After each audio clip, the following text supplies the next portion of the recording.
And joining us now is Acharya Pramod Krishnam, somebody who has been very much in the thick of things within the Congress party when it comes to Uttar Pradesh, has also worked very closely with Priyanka Gandhi. And let me begin by asking you, Pramod Krishnam ji, सबसे पहला सवाल आपसे ये है कि आज के date में जो कांग्रेस ने अपने सारे कैंडिडेट्स हैं उनके जो बाईपोल्स समाजवादी पार्टी पे सिंबल पे कंटेस्ट करने की जो मांग की गई है, इस पर आपकी क्या राय है?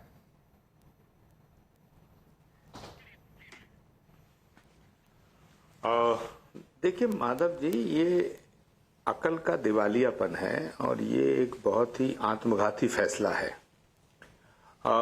किसी भी पॉलिटिकल पार्टी के लिए जो चुनाव है वो सबसे ज्यादा महत्वपूर्ण काम है। चुनाव लड़के ही विधानसभा में पहुंचा जाता है, चुनाव लड़कर ही लोकसभा में पहुंचा जाता है, चुनाव लड़कर के सत्ता आती है और चुनाव लड़कर के सरकारें बनती हैं। तो अगर चुनाव ही लड़ने से कोई पार्टी किनारा कर दे तो फिर उस पार्टी का राजनीति में रहने का कोई मतलब नहीं रहता है। जहां तक सवाल है उत्तर प्रदेश का, उत्तर प्रदेश वो प्रदेश है, इतना बड़ा स्टेट है कि पंडित जवाहरलाल नेहरू से लेकर के इंदिरा गांधी, राजीव गांधी, सोनिया गांधी, एक बहुत बड़ी विरासत है, जो एक लेगेसी है, जो पूरे देश को जिसने दिशा दी है, पॉलिटिकल एक विजन दिया है। अगर उस प्रदेश में राहुल गांधी के होते हुए कांग्रेस की ये दुर्दशा हो, कांग्रेस की इतनी दुर्गति हो गई है कि वो 10 जगह चुनाव हो रहा है, उसमें कांग्रेस का कैंडिडेट खड़ा नहीं होगा, कांग्रेस का सिंबल नहीं होगा, यानी हाथ का पंजा गायब रहेगा, तिरंगा झंडा गायब रहेगा, तो फिर कांग्रेस पार्टी को उत्तर प्रदेश में पॉलिटिक्स करने का कोई अधिकार नहीं बचता है। तो मुझे ऐसा लगता है कि राहुल गांधी जी ने उत्तर प्रदेश में कांग्रेस का पिंडदान कर दिया है, उसका अंतिम संस्कार कर दिया है। तो जब अंतिम संस्कार कर दिया है, पिंडदान कर दिया है, तो फिर उत्तर प्रदेश में कांग्रेस को अपना दफ्तर भी बंद कर देना चाहिए। ना झंडा है, ना डंडा है, ना निशान है, तो फायदा क्या?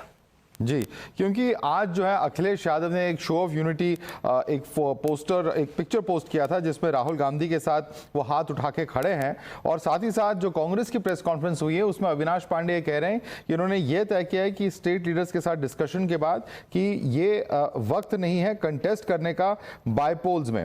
राहुल गांधी ने इस वक्त तो कुछ कहा नहीं है, लेकिन कहीं ना कहीं सवाल उठ रहा है कि कांग्रेस सीटें डिमांड कर रही थी समाजवादी पार्टी से, नेगोशिएशन चल रही थी, बातचीत चल रही थी। क्या आप ये मानते हैं कि कहीं ना कहीं हरियाणा और जम्मू कश्मीर के परफॉर्मेंस का असर यहां दिख रहा है?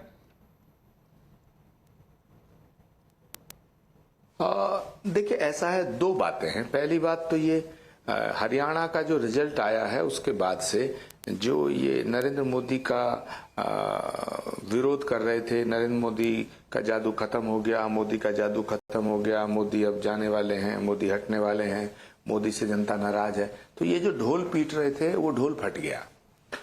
हरियाणा की जनता ने जो मैंडेट दिया है नरेंद्र मोदी जी को, उससे पूरे देश में नहीं बल्कि पूरी दुनिया में मैसेज गया कि मोदी का जलवा कायम है। दूसरा सवाल है कि नेगोशिएशन का, तो अखिलेश यादव जी ने कांग्रेस पार्टी को उसकी हैसियत बता दी है। अखिलेश यादव ने ये सिद्ध कर दिया, ये प्रूव कर दिया है कि यू आर नोवेयर।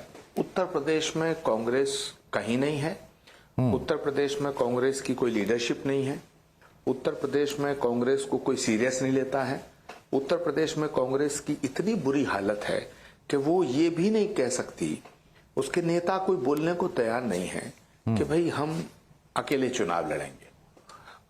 किसी नेता का कोई बयान अभी तक नहीं आया है। तो पूरी की पूरी पार्टी का समर्पण कर दिया, पूरी की पूरी पार्टी समाजवादी पार्टी की चौखट के ऊपर अपना माथा झुका करके और वहां सजदा कर रही है। जी, मेरा सवाल यह है कि अगर अलायंस होती है, जमीन पे ज्यादा मजबूत पार्टी जो इस वक्त है वो समाजवादी पार्टी है, तो कई लोग ये कहेंगे कि क्या ये टैक्टिकली, क्या does it not make sense कि समाजवादी पार्टी इस बाईपोल में लीड ले जहां तक अलायंस की बात है? माधव, पॉलिटिक्स ऐसे नहीं चलती है माधव। पॉलिटिक्स में जब एक जगह कभी चुनाव होता है और उस चुनाव में आपका झंडा गायब हो जाए, आपका निशान गायब हो जाए, तो लोग फिर आपको भूल जाते हैं। ऐसा नहीं कि आपकी इंतजार करेंगे। ये आपका फैसला जो है ये गलत फैसला है, ये पार्टी को डुबोने वाला फैसला है। अब जब कांग्रेस का कोई कैंडिडेट नहीं होगा, कांग्रेस का कोई प्रचार नहीं होगा, कांग्रेस का कोई निशान नहीं होगा, तो फिर लोग आपसे क्यों जुड़े रहेंगे? जी, वो जो कार्यकर्ता जो 10 साल से 20 साल से 25 साल से आपके साथ है, वो कार्यकर्ता जो अपने उज्जवल भविष्य की कामना करता है, उसे होप रहती है, वो तो कांग्रेस छोड़ देगा।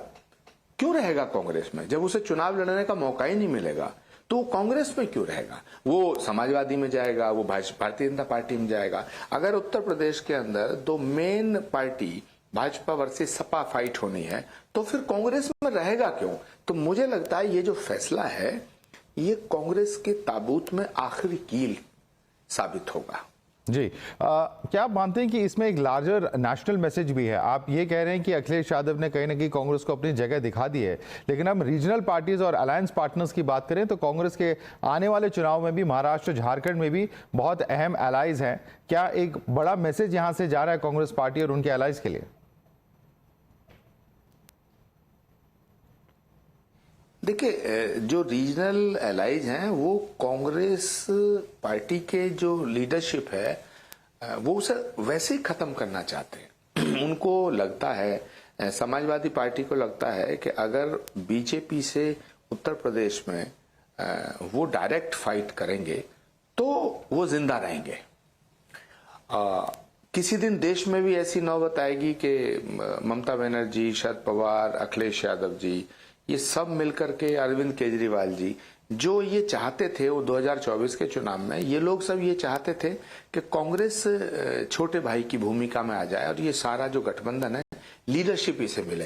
लेकिन 2024 में माधव जी, राहुल गांधी को लीडरशिप देने की जो जिद थी कांग्रेस पार्टी में, मैं जब था तो मैंने एक बात उठाई थी कि कांग्रेस पार्टी की लीडरशिप प्रियंका गांधी को सौंप दी जाए।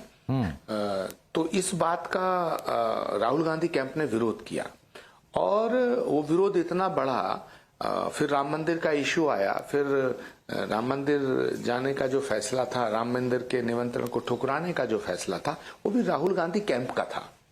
राम मंदिर के निमंत्रण को ठुकराना बहुत बड़ा दुर्भाग्य साबित हुआ।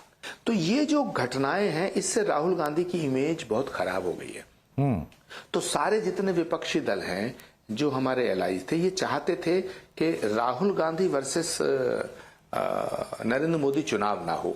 अगर राहुल गांधी वर्सेस नरेंद्र मोदी चुनाव होगा तो उसमें नुकसान होगा, मगर उस समय मजबूरियां रही इनकी कि इन्होंने राहुल गांधी जी को अपना लीडर एक्सेप्ट किया, नेता प्रतिपक्ष के रूप में भी वो उनको बनाया।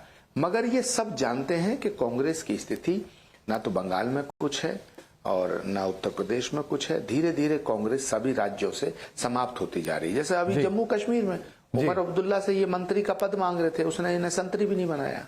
जी, उसने इन्हें इनकी हैसियत दिखा दी। लेकिन आप प्रियंका गांधी की बात कर रहे थे जी, आप प्रियंका, कांग्रेस की लीडरशिप इतनी कमजोर क्यों हो गई? 150 साल पुरानी पार्टी है, 150 साल पुरानी पार्टी है। फारूक अब्दुल्ला के सामने नतमस्तक है, अखिलेश यादव के सामने नतमस्तक है, वहां ममता बनर्जी के सामने नतमस्तक है, शरद पवार जी के सामने नतमस्तक है, उद्धव ठाकरे के सामने नतमस्तक है, बिहार में लालू जी की पार्टी के सामने नतमस्तक है।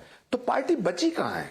मैं आपसे ये सवाल पूछूंगा कि प्रियंका गांधी अब वायनाड से कंटेस्ट कर रही हैं, क्या आप ये मानते हैं कि प्रियंका गांधी को ये सेफ सीट इसलिए दिया गया है कि ये सेफ सीट है? क्या आप देखते हैं कि वो इस चुनाव में बहुत आराम से जीत पाएंगी? और कहीं ना कहीं बीजेपी ये सवाल भी उठा रही है कि क्योंकि ये माइनॉरिटी वोट यहाँ पे 40% से ज्यादा है, इसलिए ये सीट चुना गया।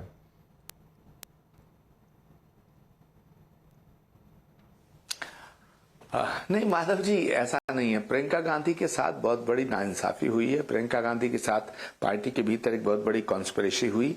प्रियंका गांधी को 20 साल पीछे धकेल दिया। जो चुनाव वो लड़ने आज जा रही है वो 20 साल पहले उन्हें लड़ना चाहिए था। अगर 20 साल पहले वो इलेक्टोरल पॉलिटिक्स में आ जाती तो कांग्रेस की स्थिति ये ना होती। जहां तक सवाल है कि वहां की जीत का हार का, तो मैं तो प्रियंका गांधी जी को शुभकामनाएं देना चाहता हूं कि वो एक नई पारी की शुरुआत कर रही हैं वो उनको मेरी बहुत बहुत शुभकामनाएं हैं।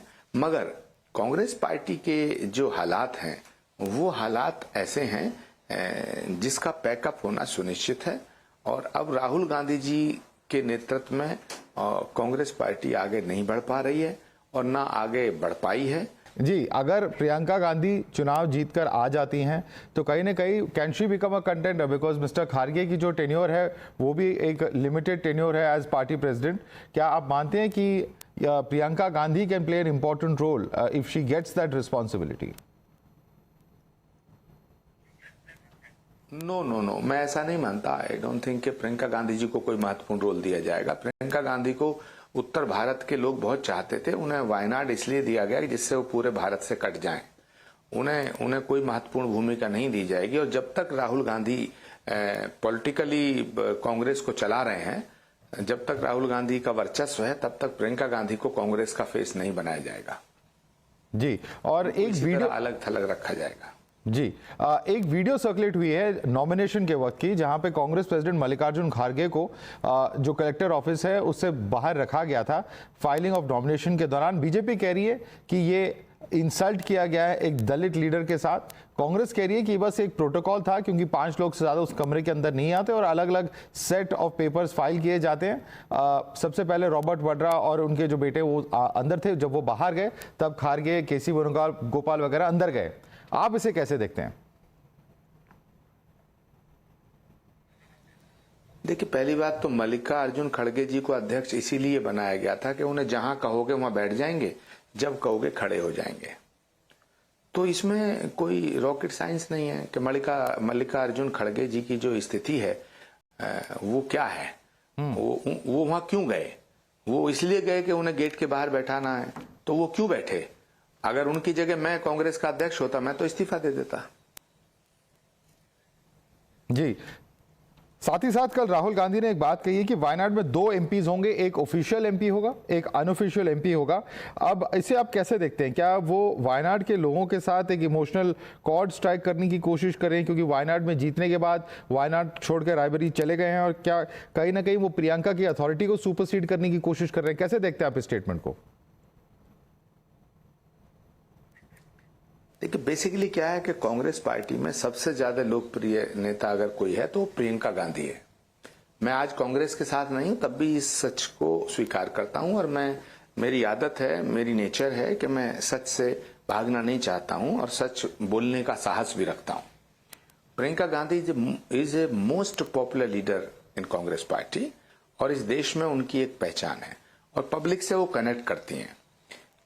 यही उनका सबसे बड़ा माइनस पॉइंट है।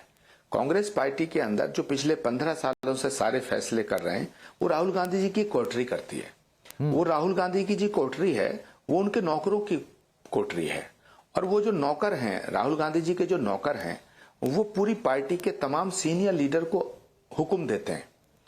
तो जितनी उस पार्टी में जितने सीनियर लीडर हैं, आप अकेले में कमलनाथ जी से बात करिए, हुड्डा जी से बात करिए, आनंद शर्मा जी से बात करिए, गुलाम नबी आजाद छोड़ के चले गए, कपिल सिब्बल जी से बात करिए, अविनाश पांडे जी से बात करिए, जितने भी लीडर हैं, पृथ्वीराज चौहान से बात करिए, आप इन सब से बात करिए अकेले में, कैमरे से अलग हट के बात करिए, तो सब कहेंगे कि राहुल गांधी जी के जो नौकर हैं वो हमसे नौकरी कराना चाहते हैं। तो जितने सीनियर लीडर हैं, उनकी जो बेइज्जती करते हैं राहुल गांधी जी के नौकर, उसी का परिणाम है कि खड़गे जी को आज बाहर बैठा दिया। उसी का परिणाम है कि कांग्रेस धीरे धीरे डे बाई डे जो है जनमानस से बाहर होती जा रही है, जनता से दूर होती जा रही है।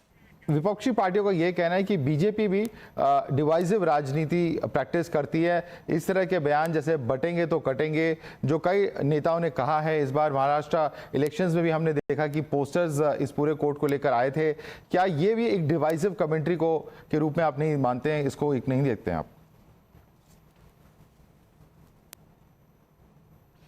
आप मुझे बताओ कि भारत को कहते हैं कि भारत धर्मनिरपेक्ष देश है। भाई, भारत धर्मनिरपेक्ष देश है, कोई राष्ट्र धर्मनिरपेक्ष कैसे हो सकता है? भारत तो धर्म सापेक्ष देश है। और अगर मस्जिद में जाओ तो ये सेकुलरिज्म, और मंदिर की बात करो तो ये कम्युनलिज्म। ये दोहरा मापदंड कौन चलाता है, कौन बोलता है? ये विपक्ष बोलता है। राष्ट्रपति भवन में अगर रोजा इफ्तार हो तो ये सेकुलरिज्म, और अगर चीफ जस्टिस ऑफ इंडिया के गणेश पूजा में भारत के प्रधानमंत्री नरेंद्र मोदी चले जाएं तो ये कम्युनलिज्म। ये दोहरा मापदंड कौन कर रहा है? ये दोगलापन कौन कर रहा है? ये तो विपक्ष कर रहा है। तो विपक्ष को ये सोचना चाहिए कि आप भारतीय जनता पार्टी से लड़ना चाहते हो या भारतीय संस्कृति को मिटाना चाहते हो। आप सनातन के विरोध में हैं या बीजेपी के विरोध में हैं। तो सवाल इस बात का है कि इस देश को बांट कौन रहा है? जाति के नाम पे इस देश को कौन बांट रहा है? विपक्ष बांट रहा है। धर्म के नाम पे किसने बांटा? विपक्ष ने बांटा। क्षेत्र के नाम पे कौन बांटना चाहता है? विपक्ष बांटना चाहता है। संस्कृति के नाम पे, भाषा के नाम पे कौन बांटना चाहता है? रंग के नाम पे कौन बांटना चाहता है? राहुल गांधी जी की और सैम पित्रोदा की टिप्पणी आप सुनो। तो सवाल इस बात का, इस देश को जाति के नाम पे, धर्म के नाम पे, भाषा के नाम पे, क्षेत्र के नाम पे, रंग के नाम पे, ये तो विपक्ष के नेता बांटते हैं, रोज बांटते हैं। आचार्य प्रमोद कृष्ण जी, हमारे साथ जुड़ने के लिए बहुत बहुत धन्यवाद। Thank you Madhav ji, thank you Madhav ji, thank you.